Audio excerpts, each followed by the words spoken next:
Good morning from London. I'm Anna Edwards alongside Guy Johnson and Kriti Gupta. We're an hour away from the opening trade. Here's what you need to know. Global bonds extend their sell-off as traders weigh a slower pace of US interest rate cuts with a resilient US economy and the election in focus. Maersk raises guidance again as Red Sea disruption persists, boosting shipping rates. Elsewhere, European software giant SAP reports a jump in cloud sales linked to AI products. Plus, the bad news piles up for Europe's auto sector, with car sales falling again ahead of key earnings reports this week. In the meantime, a quick check on these markets here. You're seeing underperformance in the FTSE 100 this morning, down about 0.3%. Green on the screen when it comes to Europe, though. Euro Stoxx 50 futures higher by 0.2%. I think all the action, though, is in the bond market, where you did see that major move in the U.S. yesterday, rippling across the rest of the world. 421 on the 10-year yield. And then we don't usually take a look at U.S. crude, but when we're trying to maybe price an election, this is one to keep an eye on. Almost testing that 70 level on oil prices in the States. Keep an eye on that ticker. The countdown to the opening trade starts right now.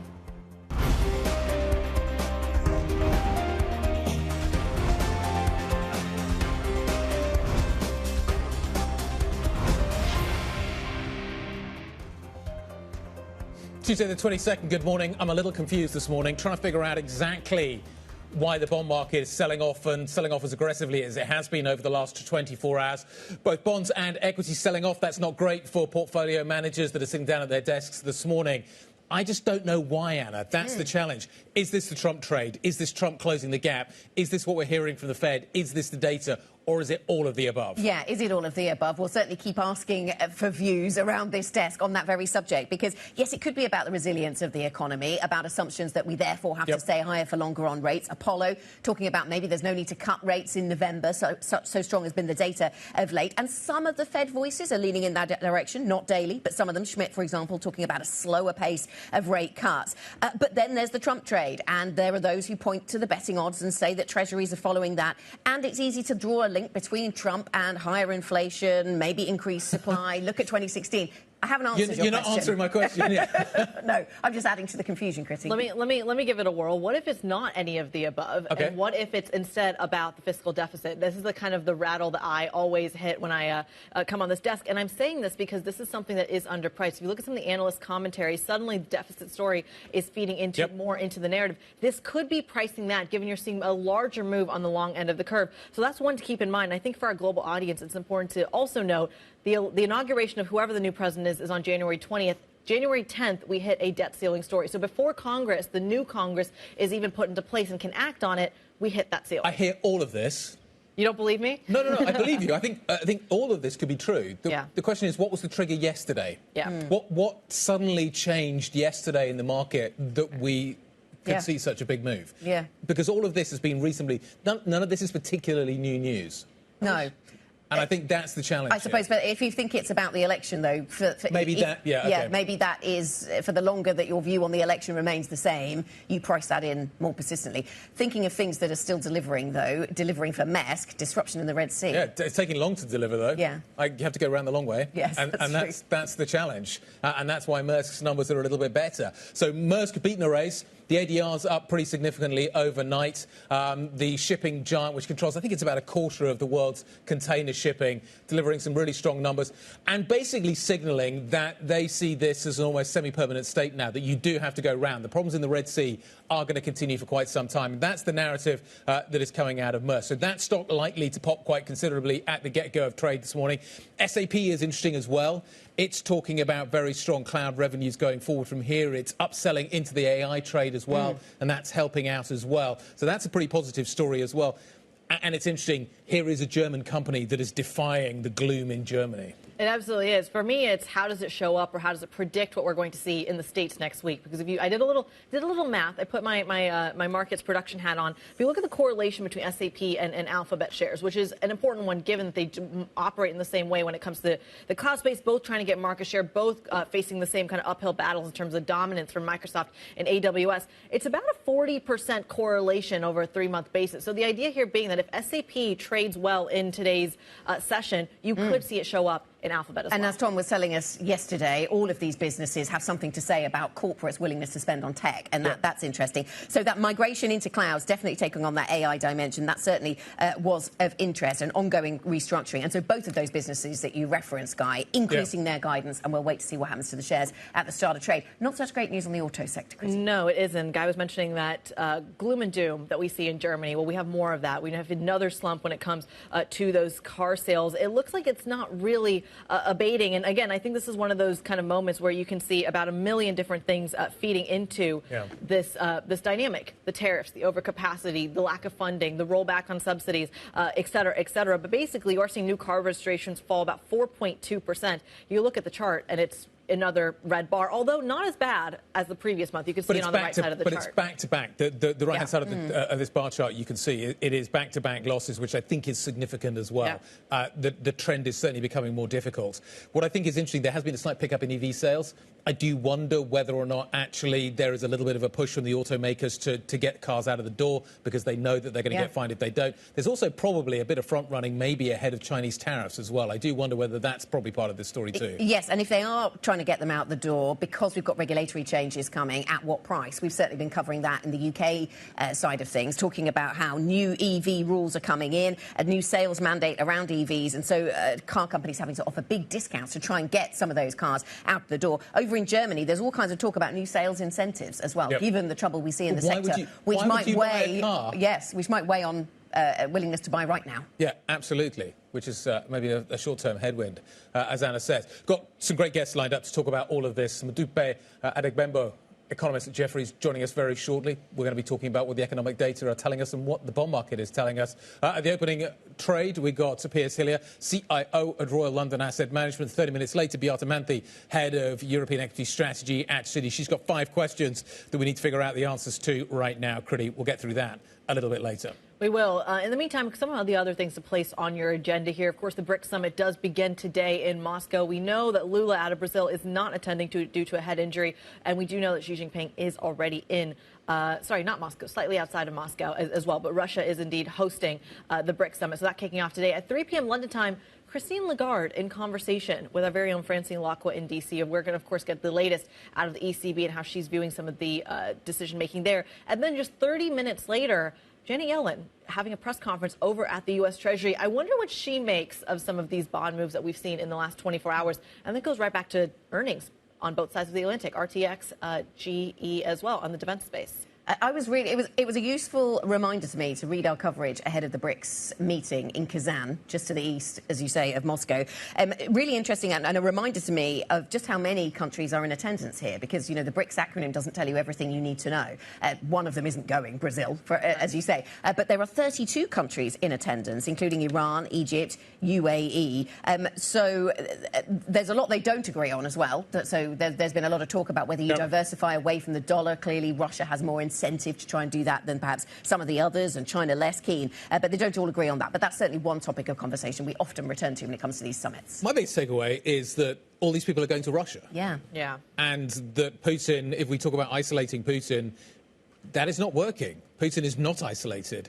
He has all of these people, 31 countries around him turning up to this event, which I think is hugely significant just in terms of the failure in some ways of the West to isolate Russia as a result of what it's been doing in Ukraine. Well, I think that de-dollarization point that Anna made is a crucial one, because, of course, we know who needs that most and who needs that kind of way out the most. It is Russia at the end of the day dealing with sanctions, as it is Iran as well. And I think one of the alternatives has been gold prices for a lot of that. So we keep kind of trying to do this detective work on what's been pushing gold prices up so much. Yes, it's the deficit. Yes, it's inflation. Yes, it's finding alternative assets in front of the election. It is also this de-dollarization story. Yes, I think Piers Hillier, coming up at 8 o'clock, has some thoughts on that very subject and how China, he says, is buying quite a lot of gold at this point. It certainly is. It certainly appears to be. Let's talk about what else we need to know this morning and keep you up to speed. The US Secretary of State, Antony Blinken, is embarking on his 11th visit to the Middle East. This trip is the latest effort, of course, to engineer a ceasefire between Israel and the Iran-backed militants.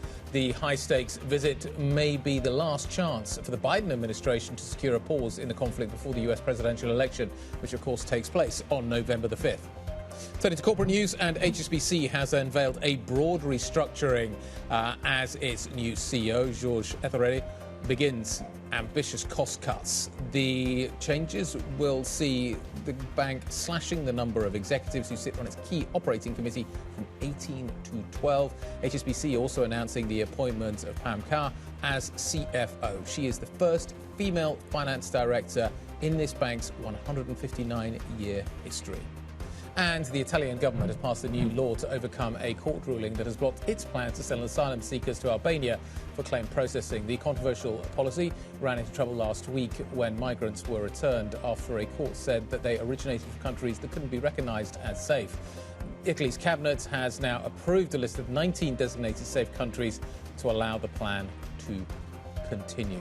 So there's all kinds of things happening in Italy right now. We've got this migrant story unfolding as well. We've also got the budget, which we thought we kind of had last week, has been presented to the EU as well, and now there appears to be some wrinkles in that. But it's the migrant story that's dominating the front pages of the Italian newspapers this morning.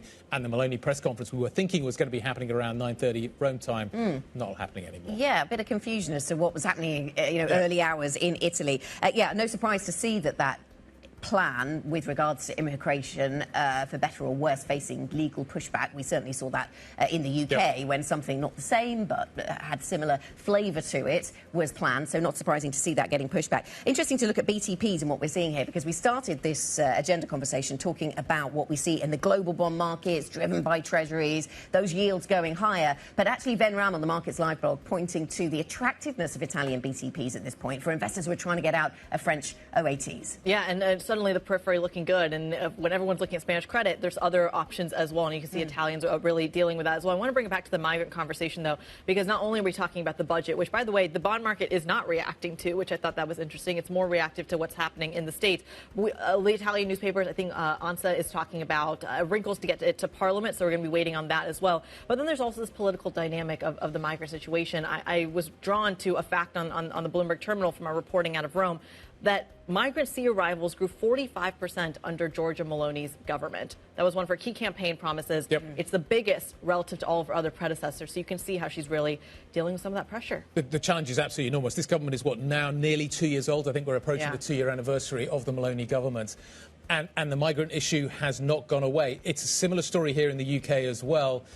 How does the new UK government deal with that? It much criticised the last government, but finding a solution to the issue remains challenging. And Keir Starmer recognising that Meloni has done a lot of the running on this one and trying to have conversations with her about migration. Coming up on the programme then, lots to talk about. What would another Trump presidency mean for Europe? With just 2 weeks until the election, we'll look at how policymakers are preparing for Trump's potential return to the White House. Plus, the CEO of the Dutch e-commerce investor Prosus plans to invest in AI across its e-commerce businesses as it looks to double the company's value. More from our exclusive interview with Fabrizio Bloisi. That's coming up this hour. And later we'll bring you a live conversation with the ASML CEO as part of the Bloomberg Tech Conference. That's taking place in London today. You can catch that exclusive interview just after 9 a.m. UK time. So a lot of tech focus through the programme, through programming more generally this morning. If you want to get involved in any of these conversations, the sun is coming up here in London. If you want to get involved, IB plus BBTV Go is the function to use here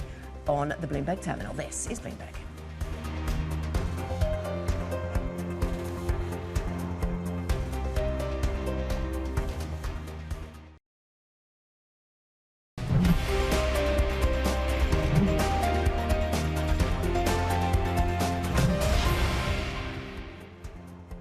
Welcome back to the opening trade, 17 minutes past 7. The futures picture looking pretty mixed this morning. Let's return to the bond market conversation by way of these comments from Ed Yardeni. Wall Street veteran Ed Yardeni says the best election outcome for US equities would be an impasse that leaves neither party with a dominant position. He also spoke on the Treasury market, calling for US 10-year yields to rise to 4.5%, but he says they could reach 5% if either party wins a sweeping victory.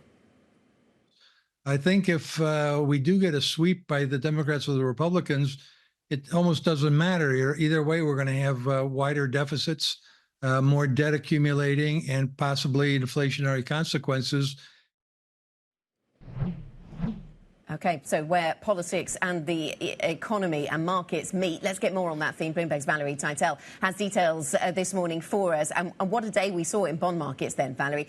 Is it the threat of more US fiscal spending driving the Treasury market? Is there a Trump trade in play here? Or is it about the resilience of the US economy? What's your thinking? Or, Anna, maybe it's all three of those things combined at once. But I just want to take a look at one thing that when I saw the price action in the market yesterday, it really made me remind myself of what happened last fall. If you remember last fall, we had the Treasury Secretary Janet Yellen increase the auction sizes for all the big auctions in the U.S. And we're seeing a similar move if we compare what's happened in the term premium in the market to what happened last fall. Now, term premium is just what the investor demands, what yield premium they demand to hold longer term debt.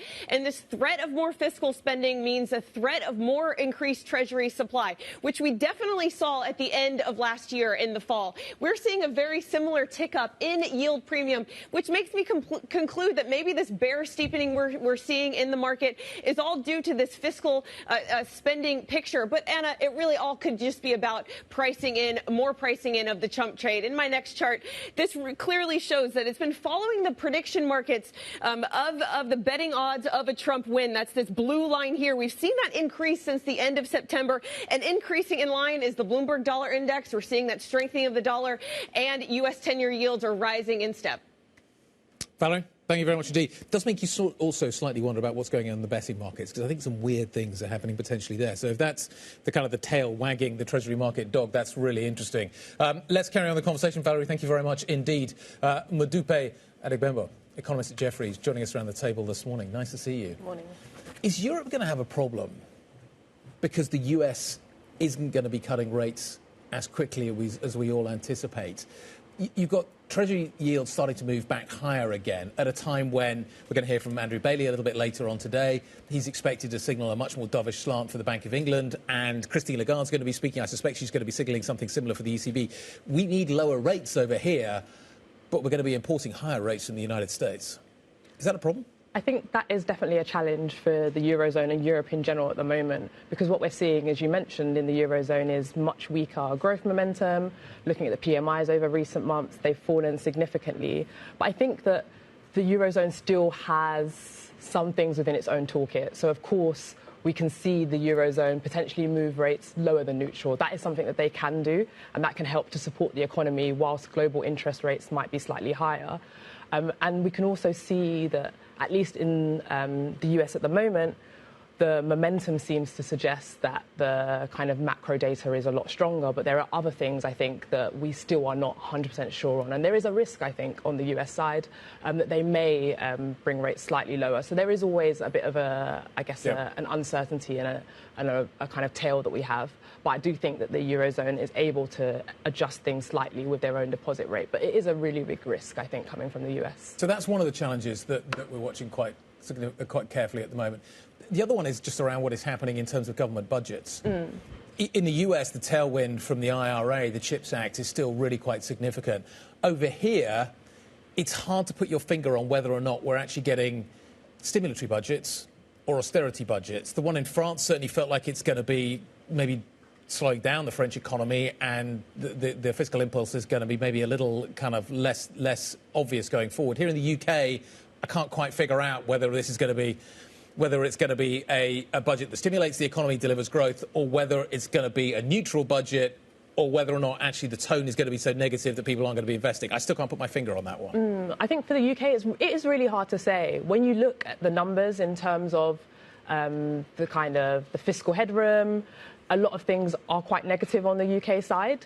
But I do think there is some scope for Rachel Reeves to increase borrowing, and therefore it would be a stimulatory budget. It's really, really hard to say right now whether she'll end up doing that. But I do think that maybe the headlines we're seeing at the moment are slightly more negative than the reality we'll actually see next week. But really, really, there still is a lot of uncertainty. We just had, talking of borrowing, we just had that public sector net borrowing figure for the UK out this morning. And it's come in $1 billion lower than the estimate. But I think from your very helpful notes, Modupe, it's perhaps $1 billion higher than the OBR had factored in the spring. So maybe that's the bit that matters for the government in terms of where it finds defines the headroom. So we'll continue to watch that. You mentioned how that there might be scope to increase borrowing, and there's a huge focus on how do you manage to increase investment into the UK economy. What do you think is going to be the secret, the thing to watch when it comes to investment when we get to the budget? I think it's really, really challenging because when you look at investment, it is ultimately a lot of factors that go into the mind of an investor when they're choosing where to kind of put their money. So, of course, one of the things that helps is having a really, really business-friendly environment, but you also have to think about the sentiment as well. I think the sentiment around the UK is really important, and the messaging outwardly that the UK kind of portrays itself on a global stage. I think one of the things that's also supporting the UK, and I think will support the UK over the next couple of quarters, is when you look at the UK on a relative basis, we are doing a lot better than our peers. So if you compare us to maybe France or Germany, who are very close to us, and maybe if investors are looking at investing in the UK, they might be making a decision between those other economies.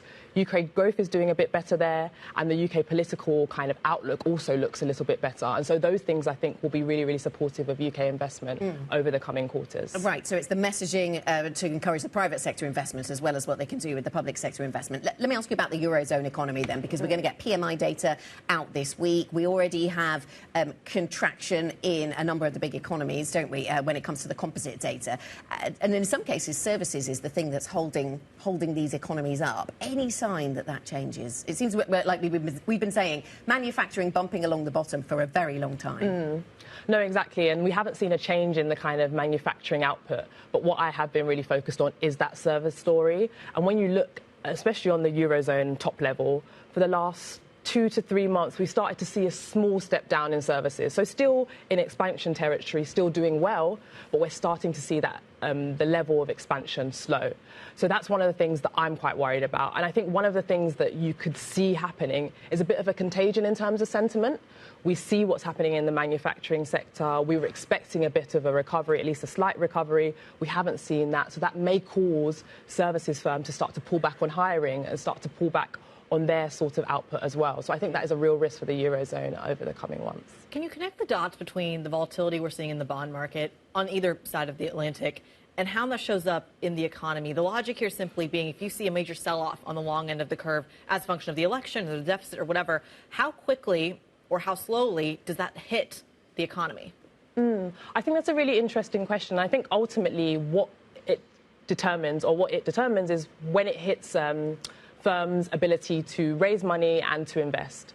So when we're looking at these movements, I think in the long end of the curve, I think ultimately if we're going to see firms refinancing decisions impacted by those shifts in bond yields, that will filter through to the real economy. So I think it does have a knock-on effect. But I do think the day-to-day volatility doesn't necessarily have that impact. It's more about what we see on a month-to-month or week-to-week move that tends to feed through into lending costs and therefore into what firms are able to do on a day-to-day basis. Yeah, certainly elements of what we saw, I want to say, in the third quarter of 2023, and we've certainly seen it in the French budget kind of saga as well.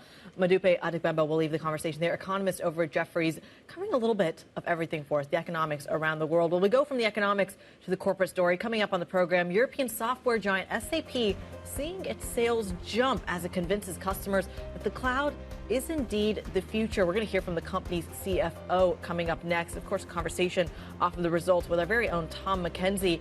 It's, as Guy pointed out earlier in the program, an outperformer in Germany among a backdrop of doom and gloom. It's going to be an interesting one in terms of how we actually see some of the read-through into the other major tech giants across the Atlantic. Alphabet, Microsoft, and others all reporting next week. Is SAP the canary in the coal mine? Stick with us. This is Bloomberg.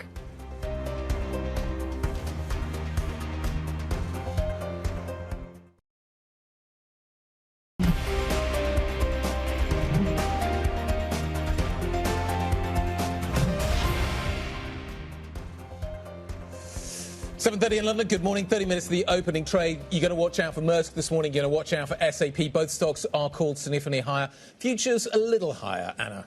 Yes, indeed, in Europe, and kind of mixed to higher, whereas in the United States we actually see them lower. So Nasdaq futures down 0.4%, E-minis down 0.2%. So we'll see what kind of positivity we manage to generate at the start of the European trading day. A lot of focus on the bond markets. We have seen, yesterday we saw, and we continue to see yields going higher on treasuries, and that continues to be the case this morning. I'm looking at a 30-year yield that's up quite substantially this morning. So we're watching to see what European equity markets do, bond markets do with that. Of course, the UK not open yet, but we're waiting to see. And I think we've got a little bit of movement higher in bond yields, not by a great deal, a couple of basis points or so on many of these European bond markets. So we're watching to see how far that global theme of higher yields goes. Now let's return to the corporate earnings story. Europe's biggest software company, SAP, saw its cloud revenue grow by 25% in the latest quarter. This as it continues to transition customers from locally run systems or on-premise to what they call cloud provided solutions involving AI tools. SAP's CFO told us the strategy is paying off.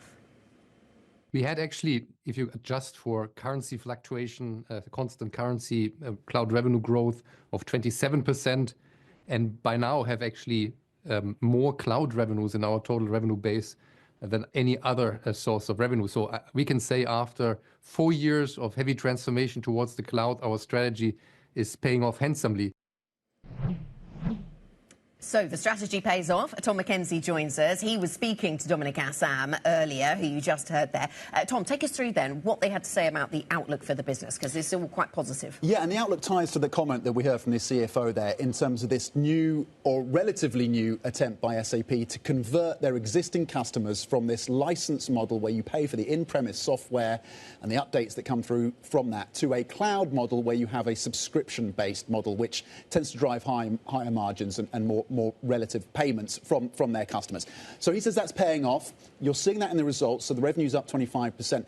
And also talking about the visibility going forward, because they have these committed sales from clients that have yet to be properly reflected in the numbers. So they have the commitments around the purchases, the subscriptions, and that gives them that visibility out 12 months. And they say that increasing 25% in terms of the backlog. So that is a tailwind for the business as well. On the macroeconomic front, maybe a bit of a concern there, but that seems to have been offset by the uptick that's come through on cloud. And then clearly AI as well. The CEO was talking yesterday about the fact that 30% of the cloud subscriptions they got coming through from their clients, the purchases, included some of those AI analytics and AI use cases. So that is a catalyst going forward as well. And the CFO telling me this morning he sees that gradually increasing, that percentage from 30% going forward. What about the broader European economy story? Is it weighing on it at all? So this was an aspect he touched on. He said, look, we are seeing that broad macroeconomic slowdown. The biggest market for SAP is the US. We have growth in the US, of course, slightly cooler than it has been in recent years, but the growth is still there. Europe is cooling, and so he's seeing the impact of that. They do, for example, parts of the business are selling, for example, software solutions to the travel industry, and so they're seeing a slowdown in kind of travel bookings, and he says he pointed to that as one area of softness. But he says overall that is being kind of that shadow, or at least that fly in the ointment, is being pushed through because of the demand more broadly for cloud and for some of their AI solutions. So how much of the stuff they're selling now is AI based? How much of what they're doing at the moment, what's their ability to fold in the AI story to the cloud story? Yeah, so 30% of the cloud sales had those AI use cases. Right, okay. And again, when I asked him when you get to 100%, he thinks that's going to be gradual. And he emphasised that you need to be able to be in a place where the software solutions on AI do not have these hallucinations, so they are accurate and that they meet regulatory requirements as well. Yeah. So he talked about hallucinations, he talked about the regulatory environment. These are the models having hallucinations, basically putting out incorrect data. Exactly. So he said we've got to make sure that the solutions we're providing to our clients meet all of those different tests, and so they're taking a gradual approach. It doesn't sound like they're going to rush to that 100%, but that is going to be a move going forward. He also talks about embedding AI within the business itself. They started to do that quite aggressively from the early part of this year. And he says we are, for example, we're able to double the number of products we can offer to clients without increasing headcount at all. So he talked about that as a productivity gain as a result of some of the AI they're embedding in their own business, doubling what they can provide to clients without increasing headcount. Tom, thank you very much. Bloomberg's Tom McKenzie with an update on SAP. We'll certainly keep those shares in focus at the start of trade. And whilst we're thinking about technology, later today we'll be hearing from the ASML CEO, Christophe Fouquet, from the Bloomberg Tech Conference. You can catch that exclusive conversation just after 9 a.m. UK time. I think it was him who said recently, we'd all be very sad right now if it weren't for AI. So nice to keep up the AI theme. And thinking of the AI theme, the new CEO of Prosus is betting big on AI across the company's e-commerce businesses. I spoke to the CEO, Fabrizio Bloisi. We are in a moment of big transformation. The whole world is going to transform completely over the next few years. We have new technologies like artificial intelligence that are going to be distributed to countries all around the world. We are positioned in many countries outside the US that put us in a very special position to distribute these new services through our e-commerce operations around the world. Yes, and thinking about your global business, clearly you have exposure to China through your Tencent holding, but you've recently cut that back a little bit. You've also taken action on Trip.com. I wonder what is driving your thinking about China at the moment. Are you concerned about geopolitics, concerned about the Chinese consumer, or is it something else? We are very excited about the China opportunity. China is the biggest internet market in the world, and Tencent, that we are the biggest shareholder, is one of the best operations in internet in the world. However, my goal is also to make Prosus a more balanced company. Our goal is to make the rest of the portfolio as big as our participation in Tencent. So I have to keep investing not only in China, but in India, and we have great success in many of our investments in India, and we are very excited about what's happening in India right now. And also keep investing in Latin America, where we have iFood and Delivery Hero in Latin America. So we have many other regions to keep investing. That's why we are diversifying a little more our positions. So that's China, that's India, that's plenty of other emerging markets. Yes. What about the roots of the company way back, more than 100 years ago in South Africa? I mean, clearly you still have some newspaper assets there, but are there things that excite you, areas of growth that you foresee for South Africa? We have a nice position in South Africa, for example, in e-commerce, where we have Take-A-Lot in South Africa. We also have many classified business in South Africa and some news business in South Africa. So we expected to keep being the most important internet company in South Africa and keep investing in Africa, in Eastern and Central Europe. I think that's the opportunity for Prosus. We are a big tech with 30,000 people and a capability to invest billions of dollars that can invest in Africa, in Europe, in Latin America, and in India. And I think having this flexibility to invest in all these regions is every time more a requirement for the world. Today we have so much investment in Latin America and in China, but with this transition to artificial intelligence, it's important to invest all around the world to develop local capabilities and local companies, and to develop and to fulfill the local needs that need to be fulfilled through this new technology. And that's what we are going to do. The CEO of Prosus and Naspers there, talking to our very own Anna Edwards. I thought it was interesting. You asked him about the question about China and India investment. Where does India fall into this? We don't really talk about tech in India very often. Yeah, well, he's really taken by the prospect of India. They have a lot of investments already in India, tens of investments. They see IPOs coming to market in that space. But what's really struck me is they see it as such a fantastic test case for which are the models in e-commerce that will take off globally. He doesn't look to Silicon Valley for that. So he says that you look at Silicon Valley and you get great, ideas of big businesses that can do well, but maybe not in a global context. But if you trial something in India, you can see how that works in an emerging market space, and that gives you plenty of ideas as to projects to pursue outside of India and in other parts of the emerging market world. So I found that really interesting. And because they've been so dependent on their Tencent investment for such a long time, they almost see India as a place where they might be able to create another Tencent. A really successful investment. Effectively, they worked for a while just to track a fund. That's what it felt like. And diversifying away Tencent went from up that. and down. Yes. And the challenge to get away from that, even just that label, must be incredibly difficult. Absolutely. And so trying to get away from that is multi-pronged. Trying to de-emphasise China a little bit is part of that.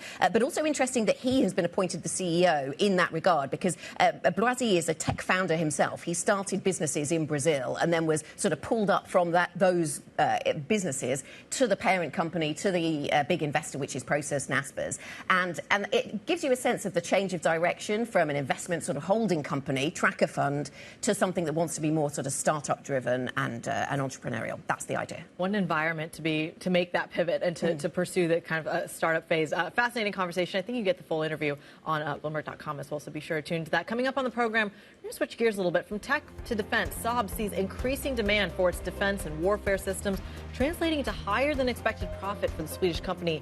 That and your other stocks to watch next. This is Bloomberg.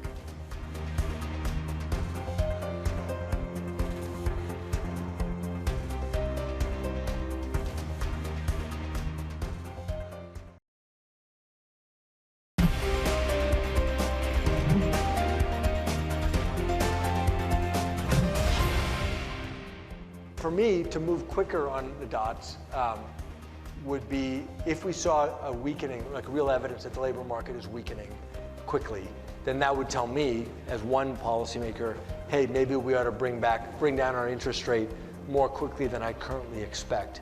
Right now, I forecasted some more modest cuts over the next several quarters to get to something around neutral, but it's going to depend on the data.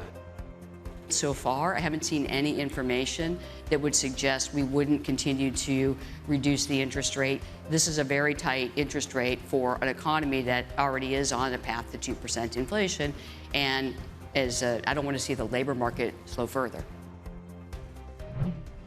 Minneapolis Fed President Neil Kashkari and San Francisco Fed President Mary Daly giving their viewpoints, their perspectives on where rates go from here. Let's go to Kriti, who has a chart to talk us through, something that has caught her eye. And I suppose this links into this global bond market story that we were telling at the start of the programme, Kriti. Yeah, it's a fascinating one because, of course, in that same conference or panel that Neil Kashkari was at, he also made the point that deficits are going to be something that do create a tailwind when we come to yields. You would think that applies to the Italian and other peripheral markets as well, given that so many of them are submitting their budgets to the EU right now. That would be what's priced in. Anna, that was my initial thought when I saw this move. Almost 15 basis points in yesterday's session, a move that you haven't seen all the way back since April of 2023 when you got that U.S. payrolls report. But when you do a little bit of detective work, I think it's important to keep in mind that the bigger moves in Europe, maybe I'm stating the obvious here, but the bigger moves in European debt actually come from what's happening over in the States rather than what's happening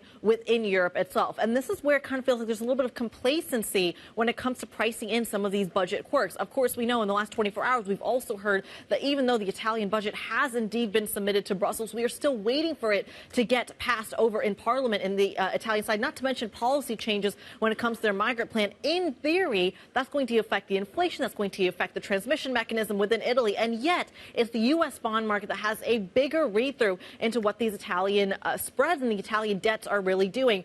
At the same time, when you're seeing a lot of the periphery get a little bit more love, given that people want to get out of French debt, people want to get out of some of the more traditional plays that you see in the European bond market. And this morning, you're actually seeing that all eyes, surprise, surprise, are back on the Federal Reserve, Anna. Yeah, really interesting. It goes back to the start of the programme, Guy, Yep. really, doesn't it? About what it is that's... I mean, clearly the Treasury set the pace, Yep. but there's another dynamic going, sort of intra-European dynamic Yep. to sort of overlay on top of that. Yeah, how much of a zero-sum game is it? You got BTPs, you got OATs. If you're selling OATs, you're buying BTPs and vice versa. I think that's an interesting trade. What is happening in the States, I think, is fascinating as well. You've got obviously, what is happening at the Federal Reserve is interesting too, but then you've got the politics to fold into this too. Is this the Trump trade? So what do you do? If Harris wins, do you sell bonds or buy bonds? If Trump wins, do you sell bonds or buy bonds?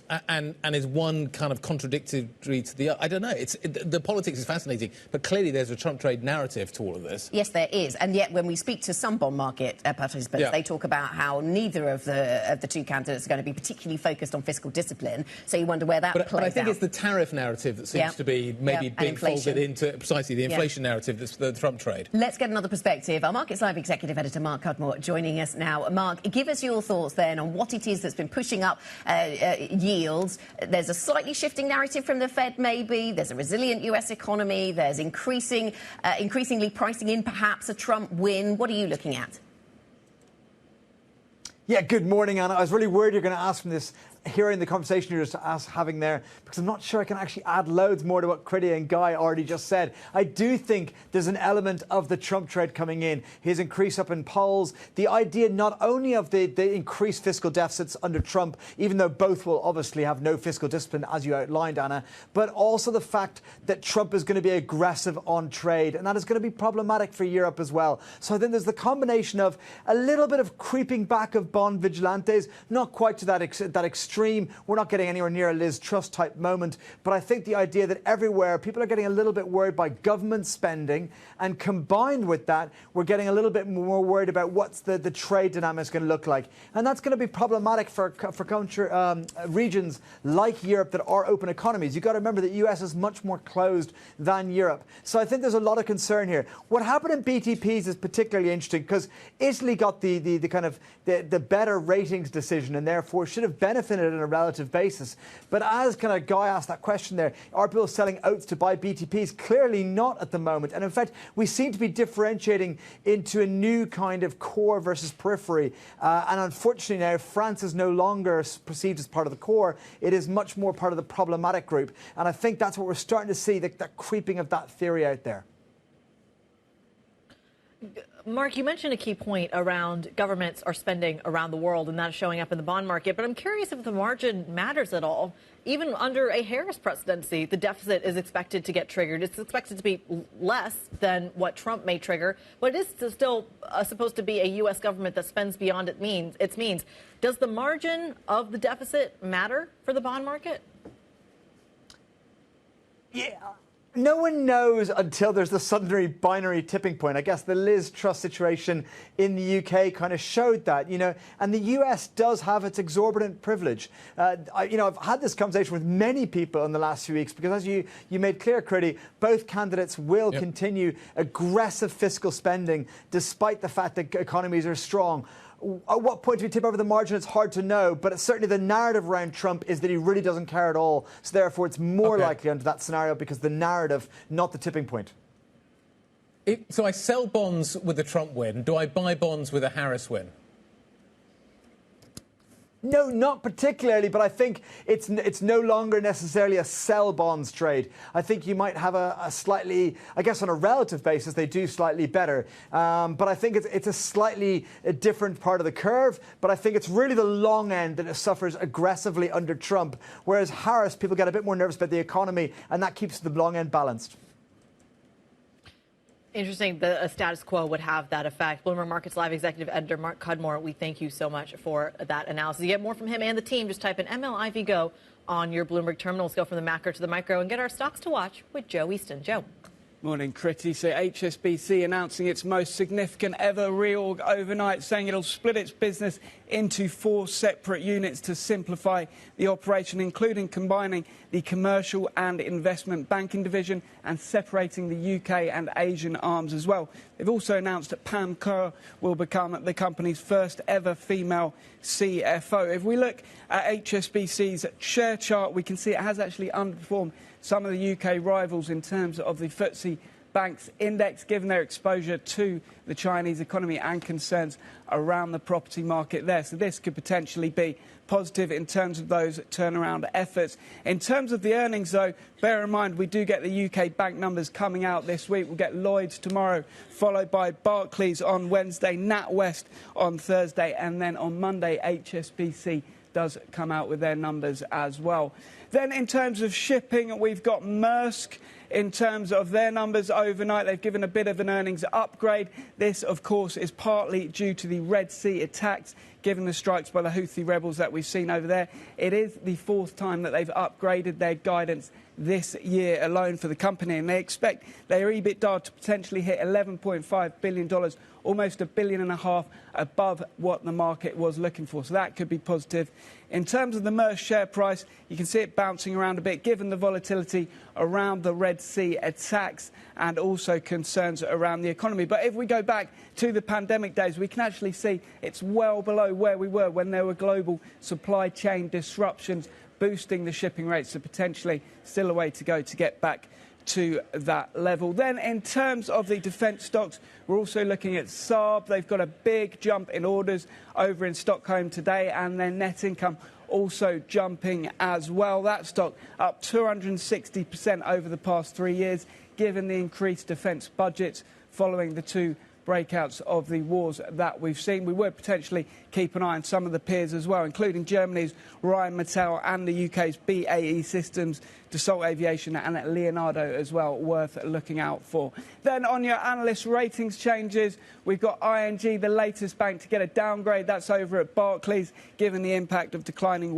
rates. Meanwhile, GN Store Nord, the big hearing aid operator, is a sell at Goldman, and Saipem, the oil company, lifted to buy over at Stifel today. Joe, thank you. Equities reporter Joe Easton with a rundown of some of those stocks that could be in focus. Quite a few to choose from this morning. Also focused on Logitech. So this is computer peripherals and the Swiss-based business. We could see that one trading a little bit higher. It seems their numbers coming in better than expected. Vontobel saying that the second quarter was strong, confirming growth trends. Tablet accessories selling well. Mice. That's what I was thinking about. Mice maker. Mice or pens, maker. I imagine. Yeah, maybe the mice too. Yep. Still, in this day and age. Let's talk about how these markets are going to open. Is the focus going to be on the equity market this morning? There's a lot to price in terms of the single stock story this morning. Looks like we're going to see a fairly mixed open when it comes to what is happening, though, at an index level. The bond market's pretty, though, look like they're firmly in charge of the narrative at the moment. Yeah, it's a fascinating one. 421, almost 422 on the U.S. 10-year yield, a move that's only gone higher in the Asian session, not pared back the move you saw yesterday. But I think it comes back to the key point that you made, which is what is actually driving this. And yes, it's Fed speak, and yes, it's all of these other things. A bit of Trump. But I mean, you're starting to see that in other elements. If there was a Trump trade, wouldn't it show up in the commodity prices as well? You're seeing NYMEX crude about to drop below 70. Bailey speaks later today. Out of the United States, Lagarde speaks later today. Megan Green speaks later today. So you get a lot of kind of Europe central bank speak today. And your point about whether it matters that Europe goes in a different direction than on monetary policy could be front and centre. We will be back with the opening trade next. This is Bloomberg.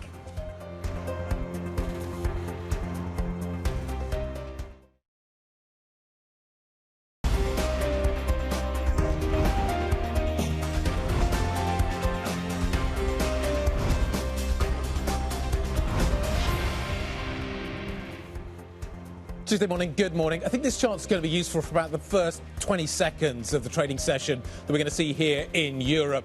Basically, Europe finishing the white line at session lows in the United States. We climbed a little bit after that. Therefore, I think futures are probably going to be pointing a little bit positive. We've got to factor in SAP. We've got to factor in Maersk this morning. A couple of big names that we need to think about as well. But the story continues to be what is happening in the bond market. The higher cost of money is something that equities do need to think about, Kriti. Yeah, it's certainly something that I wonder will shake out or not. I mean, we had in the last block talking about that Italian move in the periphery. Does it matter to the equity market the way that it does over in the States? At least that seems to be the question. The underperformer of the morning, Anna, is going to be in the FTSE 100, down about 0.3%. The outperformer is the Euro Stoxx 50 futures by about 0.2%. But I'm curious to see how the German market opens. You've got SAP, you've got a slew of other German names, and that could change up this whole setup that we've got. Yeah, absolutely. So we'll keep an eye on that. In terms of the individual stocks in focus this morning, there's quite a few to choose from, in fact. SAP, we talked about that with Tom, and that was a stock where the ADRs did well after market in the United States, increasing their guidance around free cash flow, ongoing migration of clients from cloud to the cloud, where they tend to spend more, and they spend more on AI products of interest. We've got Saab, that's also in focus, the defence business. A positive update coming through from Saab, the third quarter numbers beating the average analyst estimates. They still see organic revenue up between 15 and 20%, so we'll watch how that one performs. And Maersk in focus as well, the shipping business. Again, ADR's doing well, this time in session over in the United States, increasing their guidance for the fourth time then, Guy, in less than 6 months. Let's take a look at how this open is going to unfold here in Europe this morning. I think initially you may see a little bit of a positive pop. FTSE 100 may be excluded from that. Right, time for the numbers, time for the opening trade. Here we go. Let's take a look at what we are seeing. Does the higher cost of money matter? Does the discount rate matter to global stocks? I think we're going to find that story out over the next few days. But at the moment, the FTSE 100, as anticipated, we are seeing a little bit of softness creeping in. So just kind of see whether that continues to gather pace. The 600's absolutely flat at the moment. I think, to be honest, so is the FTSE 100. We're going to have to wait and see exactly how the DAX opens. I suspect this morning it may take a little longer than it has done over the last few days. Today we have some news. You've got to factor in as well the car data that we've seen out of Europe this morning. So the 600 turns negative. We're waiting for the CAC. We're waiting for the DAX. We're waiting for the SMI. We're certainly waiting to see how SAP trades this morning, and Maersk as well, Kriti. So what's going on below the hood? So I think we're still waiting for some of the opening trades around SAP, but you are seeing it in some of the other companies that trade in line with SAP. ASML, of course, is going to be your biggest index contributor this morning, higher by about 1%, Anna, right next to a slew of other movers as well. To me, I think what's standing out when you look at this picture is that healthcare seems to be on the back foot when you look at some of the kind of underperformers in the stock 600. You're also seeing a move when it comes to the defense sector as well. Saab, right out of the gates, I should say, higher by about 4%. But broadly, outside of technology and outside of basic resources, red on the screen. Right. So technology and basic resources, you're right to highlight to the upside. So those are the sectors that go higher. Interestingly, real estate is the worst performing sector today. Does this take us back to the higher for longer rate story that we've been talking about? This is, you know, this was to the conversation we were having earlier. Europe can set its course. Europe wants to cut rates from here in various geographies and has been doing already. What happens if the US pauses either next month or sometime in 2025? What kind of influence across the Atlantic do we get from that? Maybe that's the thought process around real estate this morning, because that sector is underperforming, along with some of the other bond market sort of proxies, utilities and telecoms. Yeah, exactly what you would normally expect to see. Higher cost of money. You see some of these bond proxy sectors. That's where the impact is going to show up most significantly. Is it good for the banks?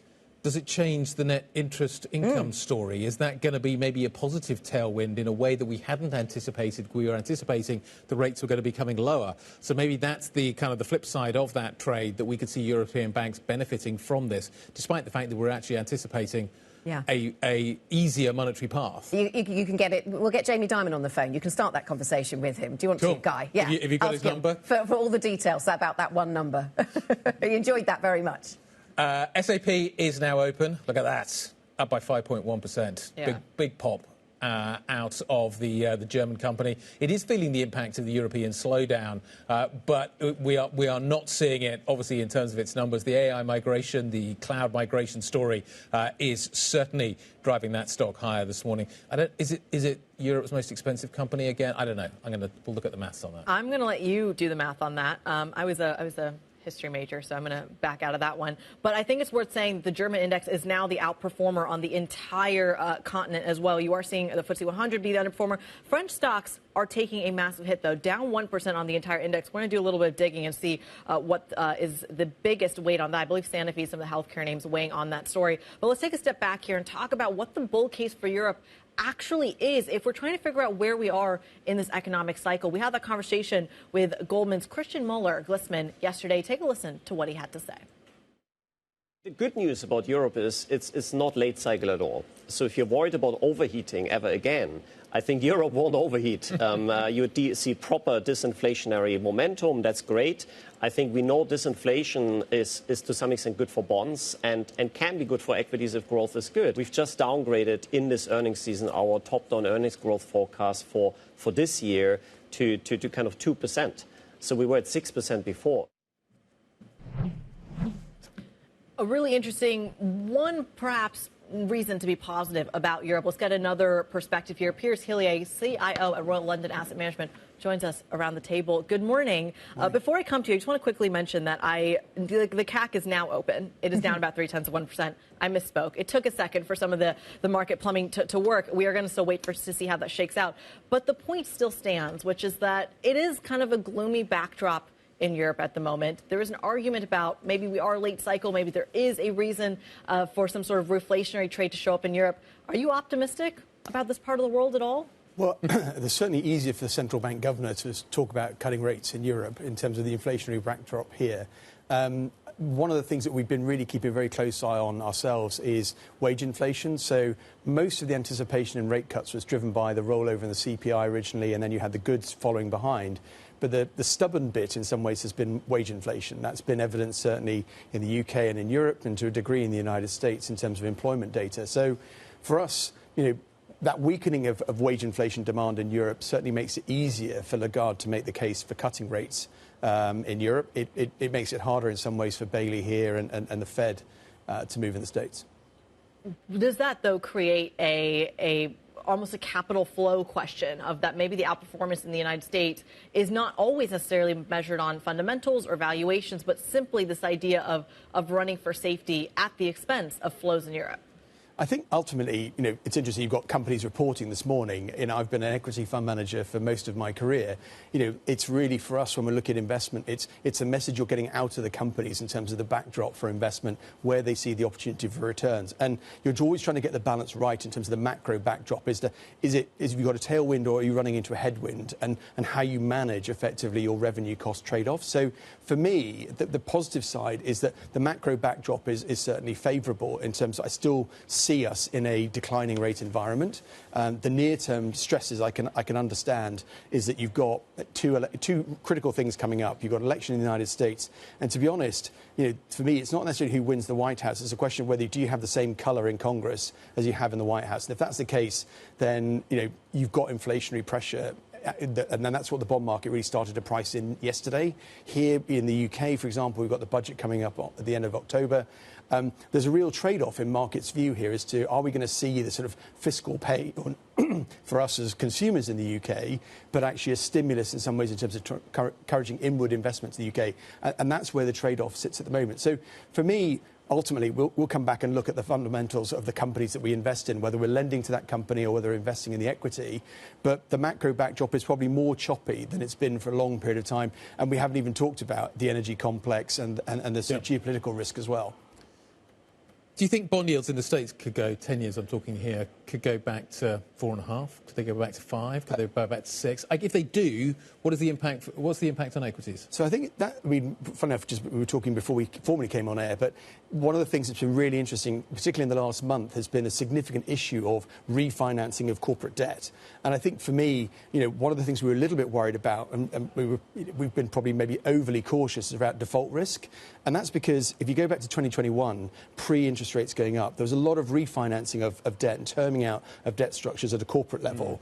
And we were seeing that as this sort of refi wall that was going to come late this year, but really 2025 is going to be the sort of focus. And that's where default risk was rising. Well, a lot of that is being drawn forward. I mean, we've seen 42 billion of issuance in the UK in October alone, to give you sort of some sense of the numbers. And so for me, what's been interesting there is that actually there has been an appetite for assets and that reinvestment. And so some of that pressure abates. So to your point about rising long bond yields, that's really a reflection of what does the macro set from a government perspective, whether it's the US or the UK, that will move, and that's what's adjusting the long rates that we've seen most recently.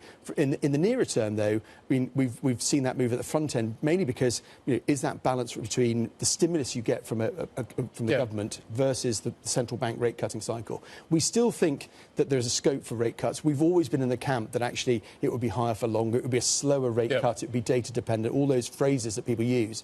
But what's really changed, I think, in the last month is this been view that actually we're not going to see as much of maybe the sort of spending discipline, which is why the long end of the curve had come down. Now, I think at this point, we kind of think you're starting to see value at the longer end. To your point, do we get to a 5 handle? Do we get to a 6 handle in the US? Probably too high from my perspective. But certainly, could you see 5 in the UK? Yeah, if I get to 5 in the States, do I buy or sell stocks? Well, I think you'd be buying bonds there. I think ultimately, for us in stocks, when you get that kind of interest rate move, the thing you've got to really think about as a company is there's the operational leverage you have and there's the financial leverage. And the bit that we were concerned about in that very sharp move in rates in 2022 was you're going to see financial leverage really kicking in for the first time in a considerable period of time.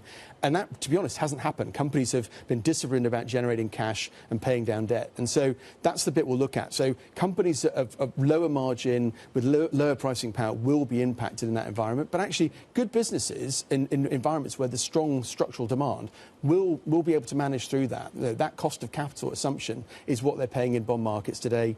Yeah, and they'll just think about how they finance the business more sensibly. So those businesses are a bit less impacted by a slightly higher rates environment than you might have feared, I suppose, is the conclusion. What about the earnings story then, Piers, and where that takes us from here? Because when we were speaking to Christian Muller-Glisman yesterday, he was really wanting to return back to expectations around earnings and how maybe some of the valuations are justified by earnings expectations. How concerned are you about some of the valuations in the US, or are you not?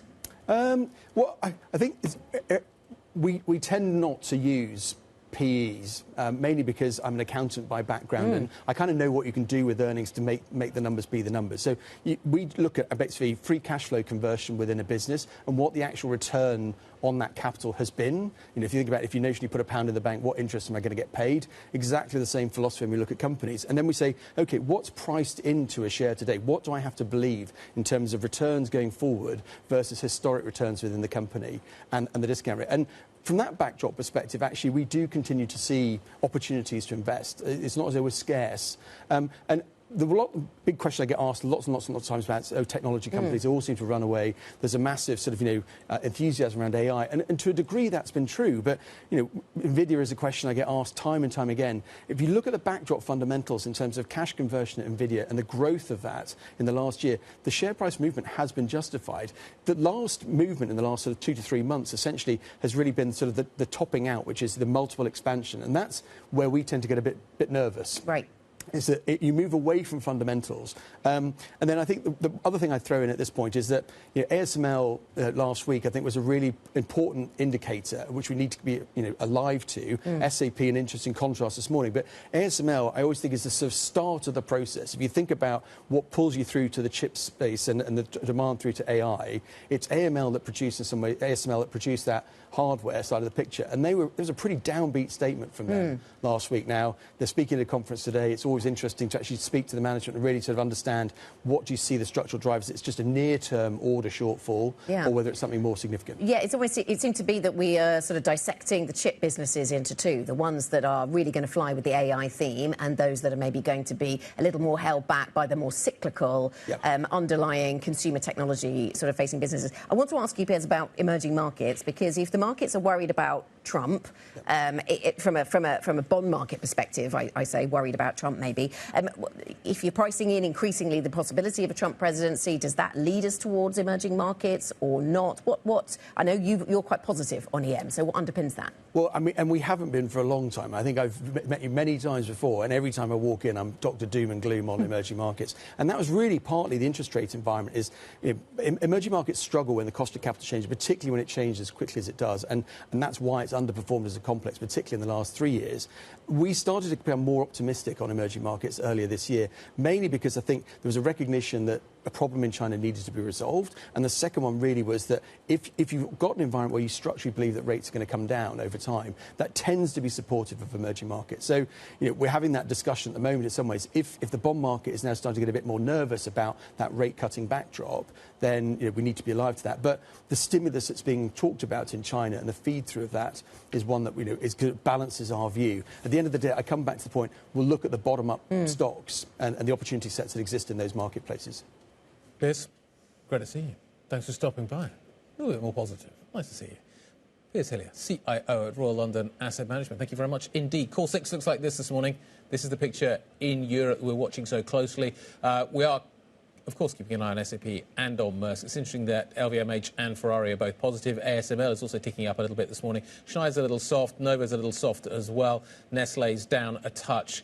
That's what the kind of the core of the European equity market looks like. Yes, and we're getting some new guidance coming through from some heavyweights across Europe. So let's get an update on how the individual stocks more broadly are moving. Joe has that. Joe.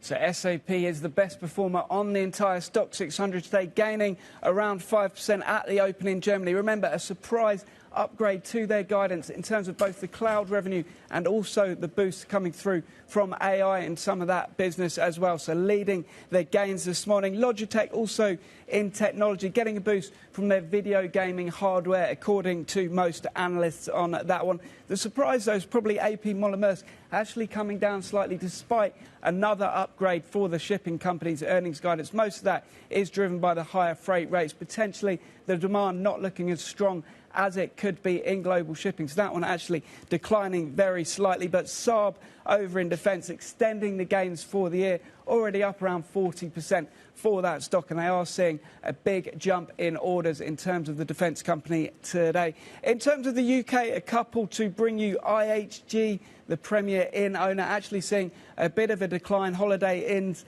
are seeing a bit of weakness over in the US, also China as well for that company. So that is coming down in terms of the stock there. Halfords, meanwhile, recovering from a slump earlier in the year, warning of a bit of a weakness, but mostly due to the poor weather in the UK. So getting a boost in terms of UK retail. One stock actually slamming this morning, slumping, is Eurofins Scientific, down 13%. This is a lab technology company over in France. Some really weak numbers out of them. And also might remember that this is a short target following a report from Muddy Waters. They released an audit today basically denying all of the reports from Muddy Waters, but the earnings really taken the toll on that one today, down 13% over in France. In terms of the autos, we got some strong numbers from Traton, the truck maker. Did have weakness out of some rivals, including Daimler Truck a couple of weeks ago, but that one actually gaining it today. And we did get some numbers on the European car sales. Once again, registrations looking pretty weak across Europe, but that potentially priced into the shares, so seeing gains in that sector this morning. Then finally, just wanted to bring you ING because that one is taking a toll. Barclays downgrading it, saying potentially the buybacks at the Dutch lender might be at risk as interest rates come down. So we are seeing ING falling around 1% over in Amsterdam this morning. Joe, thank you. Joe Easton from our equities team. Just want to bring you some live pictures we're getting coming through to us from Israel. Anthony Blinken, the US Secretary of State, has started his 11th visit to the Middle East in what has been so far a fairly unsuccessful effort to try and bring about a ceasefire between Israel and Iran-backed militant groups. That's the 11th trip since we saw the attack on Israel more than a year ago, October the 7th last year. So there we are, Anthony Blinken arriving in Tel Aviv. Coming up on the programme, more on Maersk after it raises its guidance for the fourth time this year as Red Sea attacks and the fear of them has sent ships around the long way. We will talk about that next. This is Bloomberg.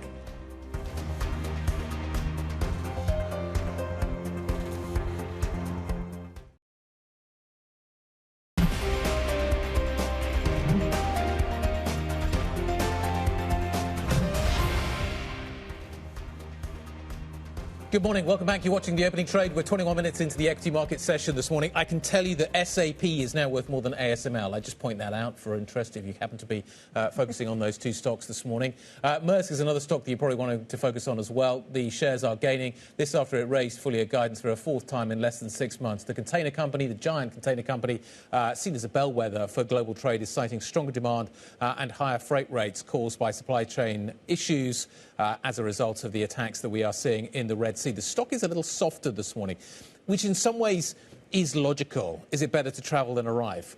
It's perfect for this stock, isn't it? Christian Weinberg joins us now to discuss this, to talk about this. Look, in some ways, we should have anticipated that we were going to see this upgrade today. We still can't go through the Red Sea. There are still disruptions.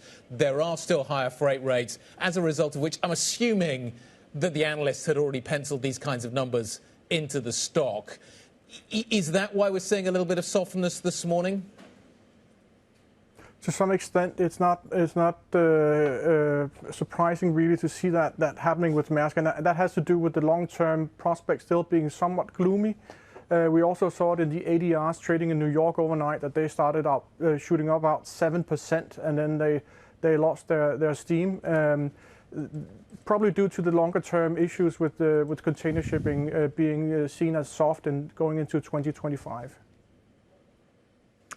Right, so that makes sense then a little, doesn't it, Christian? Why is it that, talk us through the sort of basics here about why it is that Maersk benefits from the disruption. I know that this means that these shipping businesses, these cargo containers have to go the long way around, which sounds expensive, but there's quite a lot of overcapacity, I understand, in the sector.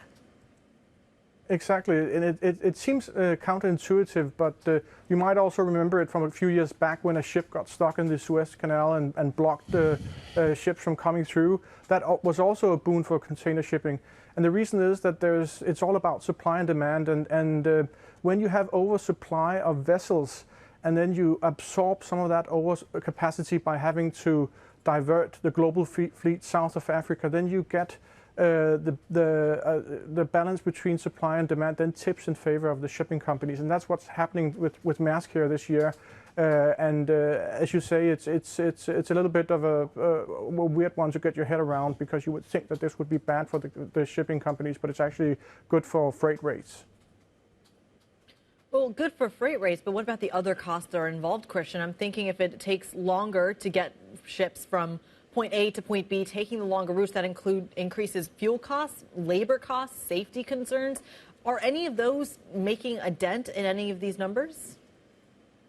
Well, the main dent they're making is in CO2 emissions, obviously. It takes a lot of fuel to divert the global fleet south of Africa. The shipping companies are very good at passing on fuel costs to their customers. So for them, it's not a big issue with the extra fuel cost. It is an issue, but it's not a big issue. It's not, and the labor costs are also very small. These massive container ships hardly have any crew on them, so the labor costs involved in having spending more time at sea are quite small, actually.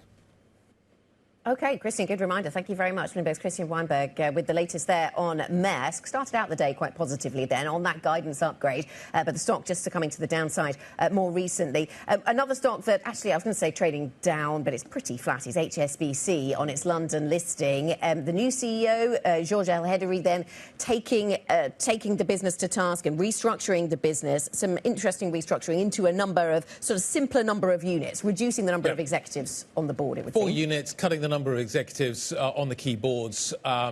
Feels very city-like. Jane Fraser obviously in some way pioneering this strategy, and it now looks like HSBC is going to be putting into action as well. It's basically trying to streamline the operation, take costs out. It probably means that we are going to see ongoing redundancies at this company, but it's a simplification that looks very similar to what we've seen over at Citi, and we've got our first female CFO. As I was about to say, Pam Core, you can see the photo on the screen in front of you right now.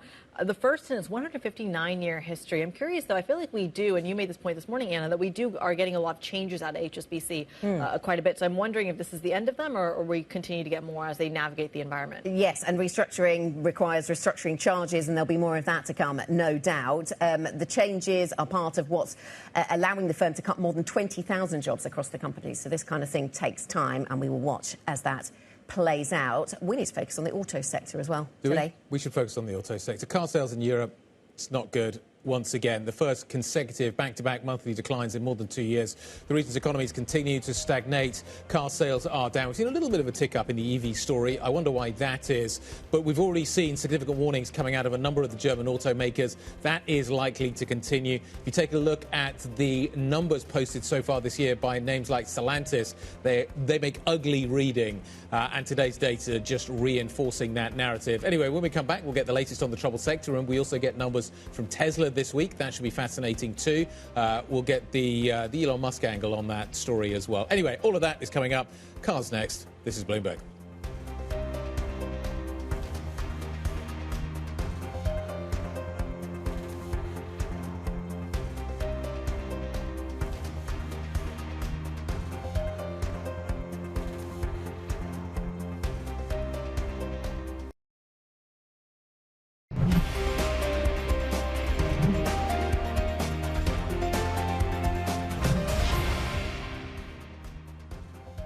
This is the opening trade. We're at 30 minutes into today's session. You are seeing green on the screen when it comes to the DAX, higher by 0.5%. Massive moves they're not matched in the rest of the continent of Europe, and not even here in the UK either. The idea here simply being that some of these earnings stories out of Germany are actually coming in fairly, very strong. SAP, of course, taking the cake. There's some good numbers out of Saab over in Stockholm as well. A lot of that adding to the upside. An otherwise fairly gloomy day. And to add to that gloomy, let's talk a little bit about the car story here in Europe. New car registrations falling more than 4% in September compared to a year ago. As Stellantis, the owner of brands including Fiat and others, sales dropped 26% across the region. Let's bring in Bloomberg's global automotive editor, Craig Trudell, who is, of course, monitoring this data. Were you surprised by this, or is this just more of the same? I mean, it is interesting to see. This is the first back-to-back monthly decline since mid-2022. So we've actually had, for some time, we had a real sustained period of growth for the industry. I think what's maybe surprising looking into these numbers, one of the sort of trouble points the last few months have been battery electric vehicles. We actually had a relatively solid month, I'm happy to report, for September, where roughly 14% gain for the industry, which is pretty solid. But what we did see was just some weakness in the rest of the industry, and we've now just seen a sort of fairly consistent up and down nature to overall sales, to where we're now only up for the year 1% through the first 9 months of 2024. Is it priced in? You got GM this week, you got Tesla this week, you got Mercedes this week. We've already had some pretty good numbers coming out of other European autos. Are the US automakers in a different place than European automakers, or is this a global phenomenon? I think maybe the global phenomenon for these international companies that is very consistent is the weakness in China. I think that's going to be very interesting to hear from GM later today. We've seen that consistently across the Germans. Even Tesla, I think, is maybe holding up better than some of these other companies, but isn't by any means sort of seeing the growth from China that they did in the past. And so, to the extent that they're having growth issues, it is, they're also part of this trend as well. That Tesla, was absolutely, growing like gangbusters there a few years ago, and even, on an export basis, the Shanghai plant is sort of tapped out, and they're not looking to expand manufacturing in that country either. So we'll watch the China dynamic very closely for these global players. But what about the way that policy is helping or not helping in Europe? Because we saw EV sales drop off in places where there had been support from governments, and then that was removed. Now there's talk of support coming back in Germany, and you wonder whether that's causing some people to pause and not buy. Yeah, I think that's an interesting thought. I do think that what we're also probably seeing is some holding back even by the manufacturers as we close out the year, because they need to hit higher CO2 emissions targets for next year. So why rush your EVs out before the end of this year when you really need them in 2025? I think the other question in terms of policy-wise is I suspect we're going to hear a lot of conversations on earnings calls for the European companies about tariffs, right? With Donald Trump talking about, tariffs being the most beautiful word, his favorite word. That was a big point of emphasis, obviously, in the first Trump administration. And the potential for that to be a big risk for these companies is absolutely, I think, on a lot of investors' minds. Definitely going to be watching that one. Craig, great stuff. Thank you very much indeed, as ever, our global automotive editor, Craig Trudell. Earnings absolutely front and centre. Our next guest thinks more downward revisions are likely following the downside surprises we've already had from ASML and from LVMH. I may fold into this conversation as well, the downside surprises we've seen. Were they really surprises from some of the automakers as well? Beata Manthey, Citi's head of European equity strategy, sitting next to us. You've got 5 frequently asked questions. The first one is, what is going on with earnings? So what's going on with earnings? Because the update so far is not particularly good. It's not. It was always going to be a challenging reporting season. The good news is that it's the first reporting season in over a year that's supposed to have EPS inflecting, so growing for the first time. Analysts are expecting 2% growth. Yep. And for the next quarter, it's 12% growth, so that's the good news. The bad news is that there are lots of disappointments coming through, right? That was part of our story, of our assumptions. We've been noticing for the past 2 months deteriorating revisions from the analysts, from consensus analysts. Yep. So earnings revision indices for Europe have fallen around mid-September to recessionary levels. they've hardly ever been at these levels of negativity. Is Europe bleak enough and cheap enough to want to be interested in it? Perhaps parts of it, right? So European index, of course, despite all this pain underneath the surface, auto sector being one of them, and these recessionary downgrades suggesting that actually underneath the surface there have been EPS recessions for many cyclical sectors. Despite that, of course, European index is hitting all-time highs, right? That's a bit of a conundrum. Way behind the States, but yeah. So for me, coming back to your question, is it cheap enough? The index itself, it's fairly priced for what the analysts are expecting going forward. Parts of the index underneath the surface are very cheap, right? But then, of course, it's very cheap versus the US, and positioning is another issue we are looking at. European positioning looks quite subdued, while the US positioning is on normalized basis at maximum long you can be. Okay. And Beata, thinking about what lifts Europe's prospects, I'm thinking about the China impulse and the stimulus we've seen there. You drew our attention to a City China exposure index. I think we've got the global one here on a chart rather than the European one. But it certainly demonstrates the point that you were making ahead of our conversation, which is that China, boomed on the announcement of the stimulus. It's pulled back a bit. But the global names that are exposed to that China impulse, they haven't boomed to the same degree. Maybe that's sensible, or maybe there's still some upside to play for. What do you think happens here? Absolutely. So we call them China proxies, so developed market companies with big revenue exposure to China, and there hasn't been a proxy trade. Every time something happens out of China, actually the proxy trade does better than China itself. That has not been the case this time around. And what we notice is that there is a huge level of negativity and doubt whether Chinese authorities can lift the economy up from the... Yes, and is that because is it because investors don't think that they can do anything that will affect the consumer, and these are all consumer-facing businesses, or is it a doubt about the medium-term rationale for increasing exposure to China with geopolitics playing out as it is? I think it's more about the first argument, that China needs so much stimulus to start moving, but our economists think that it is actually more than anybody has expected. It's more and different in nature than we've been seeing before, so that's an upgrade at least. And even talking to the biggest bears on China, they admit that at least the floor is there, cyclical trough is there. And for equity markets, it's always about the balance of risk. So you've got to imagine that that's another tick-off for things to start from very low levels, improving. And then, of course, within these China proxies, there are many around the world, as you've mentioned. European ones are one of the most beaten down. Really, the earnings have gone down the most, the performance has gone down the most, and they tend to be most correlated together with Australian ones. So if indeed we get more, if market starts believing that more and more is coming, this trade could start moving. It feels like we've talked about this. We see this in, of course, the automaking sector. We see this in Germany. We see it in French luxury as well. But then French stocks have an entirely other regional problem as well. What do you need to see to be bullish on the French market?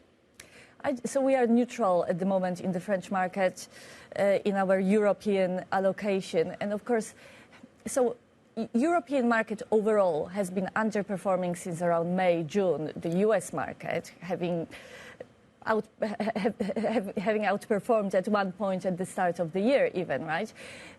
And that has happened because earnings have started to go down. Very simple reason. The biggest downgrades within the European index have happened in France and in Germany, and also on the commodity side in the UK. I would like to see stabilization in the earnings front. Perhaps not inflection, well, that would be great, but I think the prices will start moving ahead of inflection. So the news flow this reporting season, very crucial, what is coming out of the French companies. Of course, we have other issues through politics there, tax hikes and so on, that they would put pressure on the overall EPS. That's not helpful, but inflection on EPS and getting the budget out of the way would be helpful. Quantify that. How much pressure would those tax hikes put on? Or is this just kind of one extra cherry on top of a pretty bad sundae? The numbers are meaningful, but it is just another piece of negative news, right? So for this year, tax hikes on them by themselves would take away 3% of the EPS for next year, just a little bit less than 3%. But of course, that comes this year on EPS that has already been under pressure. So French EPS, CAC 40 EPS is expected to contract by 2%, together with the tax hikes effect and on the top buyback effect. That would be below like -6 to -7 for this year. That's meaningful, right? I've got two questions I want to ask you. Let me ask the first one. If we go 4.5, we go 5, we go 5.5 on a US 10-year, what does that mean for global equities? What does that mean for European equities? It really depends about the setup. Okay. So if bond yields are higher, the Fed doesn't cut as many times as the market expects because the US economy is strong. I'll take it looking at equities, right? But some parts of the markets could see pressures. Ben's going to shout at me. If the US, if the S&P does nothing for the next 10 years, which Goldman Sachs is predicting, does that mean that European equities do better? I'm not sure whether the US is not going to do anything, but if over the next 10 years we have the environment of higher inflation and higher rates, I would argue it's an upgrade for cyclical markets like Europe. So yes. Okay, there we go. To my producer, Ben, I'm sorry, but we had to get those questions in. Citi's European Equity Strategy, Beata Manthey, thank you very much indeed. OK, coming up, we're going to talk about what's happening in Italy. The government there clashing with the high calls of the country once again. This over its controversial migrant scheme. We're going to get some more details of that story next. This is Bloomberg.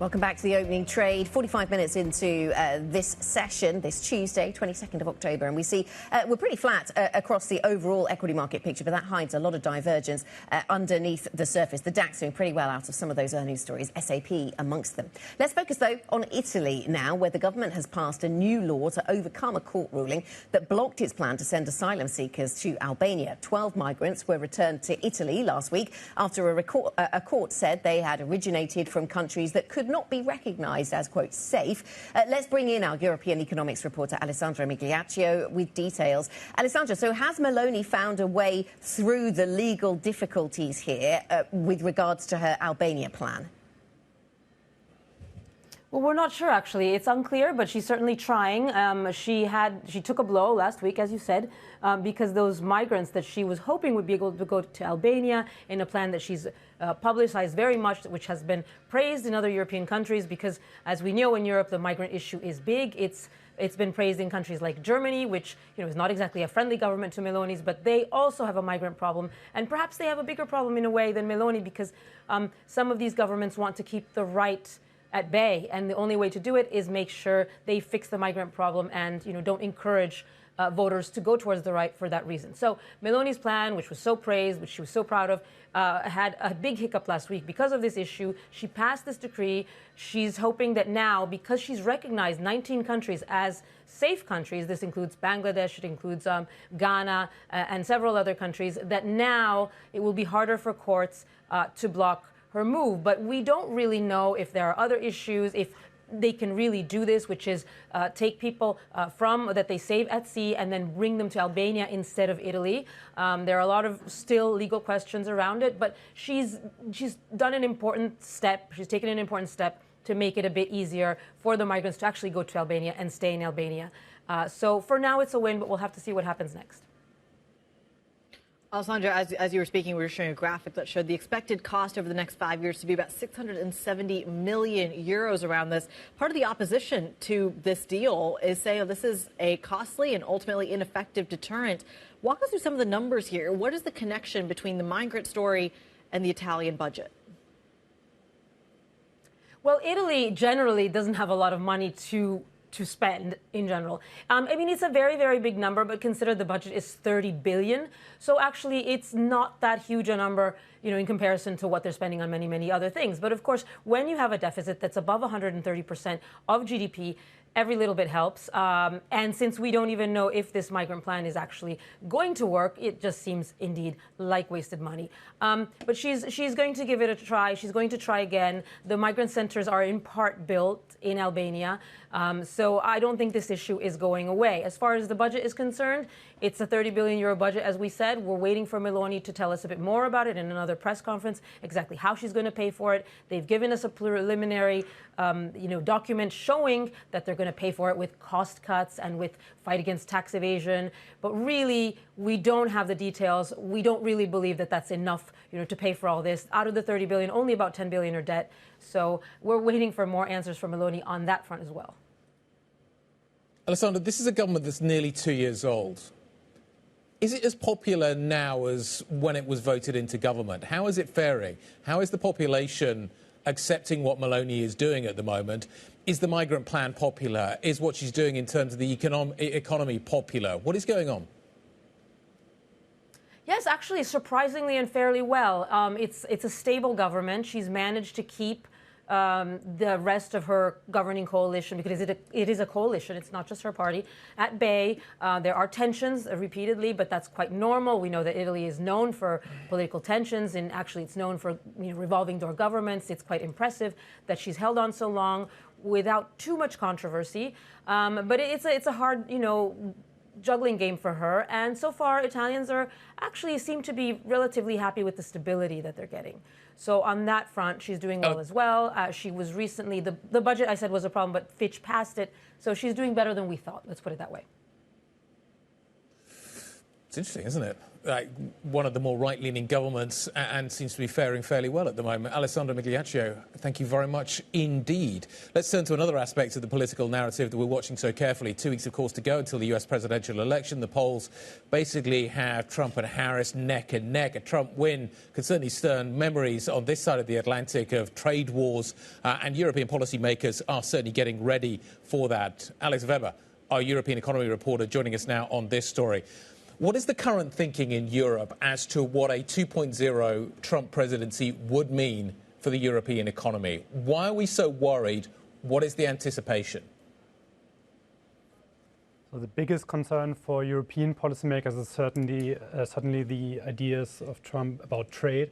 As you know, he's proposed to impose a 60% tariff on all Chinese goods, as much as 20% on everyone else. And the important point here is that even if he's elected into office and just the threat of new tariffs creates so much uncertainty that it will probably mean a sizable hit for the Euro economy that already isn't doing so well. And Alex, so that's the backdrop economically. We look to the tariff story then to be implemented and really to be upped by President Trump in a second term. How much are policymakers reaching for the playbook of Trump 1.0, and how much are they saying, that's just not going to be enough because his tariff plans, for example, are much more extensive this time around? Yeah, you're right. They're much more extensive. We've reported that the European Commission has drawn up a list of potential targets for retaliation should Trump win and impose these tariffs.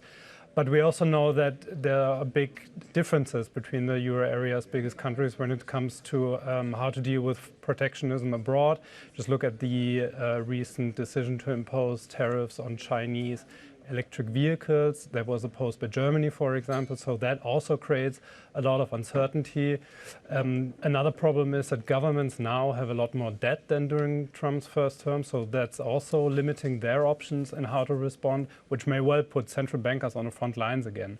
They have a bit more space to respond if the economy takes a hit, because interest rates are much higher now, but that's only limited comfort to them.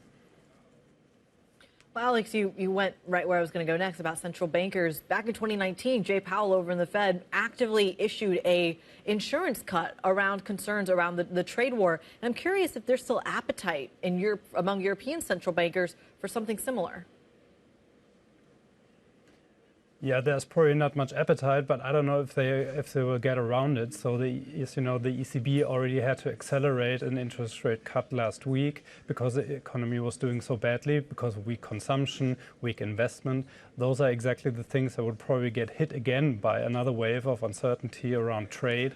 And that could mean the European Central Bank, for instance, might have to accelerate cuts further or even go for bigger increments, bigger than 25 basis points.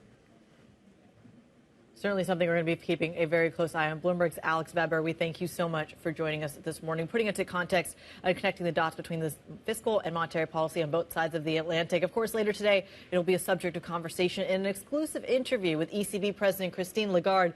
You do not want to miss that conversation at 3 p.m. UK time with our very own Francine Lacqua. In the meantime, back here in London, it is the Bloomberg Technology Summit. It is kicking off today. Our very own Tom McKenzie joins us this morning for more on what to expect. Tom, over to you. Kriti, yes, we are joined at this summit by a number of CEOs, by a number of investors, including the Qatari Investment Authority, but also the CEOs of companies like ASML. That is going to be a highlight. That's coming up in the next 15 minutes or so, a 20-minute conversation with Christophe Fouquet on the back of that surprise cut to the outlook, of course, but also René Haas of Arm. Really interesting, of course, the Cambridge-based company, particularly given the news today around Qualcomm and its new chip designs. How much of a challenge will that be to the CEO of Arm? So we've got a combination of the executives, investors, and a part of that conversation, certainly from some of the other names on these panels, will be how to monetize this investment in artificial intelligence. That's been part of the conversation, I know, for you guys over a number of months. I think we may get some answers in the hours ahead. All right, Tom McKenzie, we thank you so much, of course, joining us from London. He, of course, has those very crucial conversations throughout the rest of the day. Don't miss a conversation with the ASML CEO coming up in just a few minutes' time, as Tom mentioned there. In the meantime, a couple things to watch in today's agenda. We've got that Brics summit that is kicking off in Russia today. And then we already talked about some of the other amazing interviews that we have. Christine Lagarde, of course, top of the pile. We want to keep an eye out for what Janet Yellen has to say over in the States as well. Though over in D.C., she's making some statements over the U.S. Treasury 3:30 p.m. time, alongside some of those defense earnings that are going to be rolling out. Yeah, I mean, the defense sector certainly in focus. We had numbers out from Saab earlier, didn't we? And that stock's doing well on the back of their business, rising with bookings, cash flow looking strong, it would seem, for reasons we know very well for that particular business. And so that sector in focus when it comes to the earnings story. But a lot of macro themes. The BRIC summit, also worth watching because of the number of either heads of state or senior politicians that have gone there. More than 30 countries, actually, in attendance. And Janet Yellen will be speaking today. I wonder if she'll be asked about the dollar and attempts to circumvent the dollar in international markets by the BRICS. I wonder if she's going to be asked about as well about what is happening in terms of the issuance story that we're going to be watching. That certainly seems to be front and centre for the bond market right now, amongst other issues we're going to be watching so carefully. We're going to be following the polling, certainly keeping an eye on that. I want to know how the bond market's going to trade today. Are we going to continue to see the sell-off? Is that going to be a story that we're going to have to continue to factor in? We are in Europe so far. Precisely. Yeah, so European bond markets, we see moves of 2-3 basis points, so not huge, but continuing that theme. And, you know, London opened in the last hour since we last checked in, and that one also seeing movement to the upside. PMI's coming up later on this week. That's going to maybe further confirm what we're seeing in Europe, the weakness that we're anticipating there. Is this an inflation? I don't think we've fully got the answer to the question yet. Is this a Trump trade? Is this an inflation trade? Is it a deficit trade? What is going on here? We don't know. And I still don't know what the trigger was yesterday to certainly push us higher in terms of the yields that we're watching. But it's going to have an impact if it continues. You made a key point about the supply story as well and the issuance story. We should also point out that even though so many of our investors who've joined us around this table have talked about bracing for volatility in the bond markets, bracing for some sort of freak out, you are still seeing a lot of liquidity in this bond market. They can digest it. They can really cushion some of those jitters. That's going to be certainly something that we're going to keep an eye on, but it may not be the cracks that we saw maybe even just 12 months ago. That does it for the opening trade. The pulse is up next. Mixed picture in Europe. Stick with us. This is Bloomberg.